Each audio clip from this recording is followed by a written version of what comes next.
aqidar mu a hili take abinda muke fata masu bid'a Allah ya shiryar da su Allah su gane addinin Allah ba a yi da nagada da ka Allah ya manu kan sunna saraya sunna ta annabi sallallahu alaihi wasallam kuma mu abinda muke kira yan uwa da mu da duk wanda yake jin mu abinda muke so muke fata duk rayuwar mu gaba daya manzon Allah mu a wajen mu abinda ake mancewa ake tunawa mu annabi sallallahu alaihi wasallam ya huce mu mance balle mu bikin tuna shi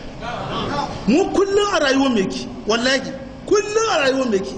ci sha zama hawa kwanci tsayuwa huta da komi saboda yanda ya mi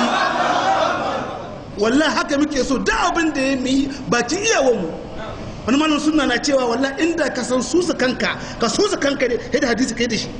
komai so muke yadda manzan Allah yi muke kira muke fata bakin kokarin mu al'umma su yi rayu yadda manzan Allah ya rayu ya abinda ake mancewa shi ake tunawa to manzan Allah ya huce mamance shi balle mu bikin tuna shi kullun tare yake da mu kullun a rayuwar mu muna tare da sunna ya rayu bangaren ibada bangaren mu'amala haka muke so kowa ya gani kun ji kenan ga manufar mu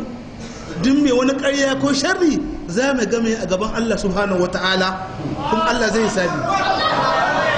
ci gaba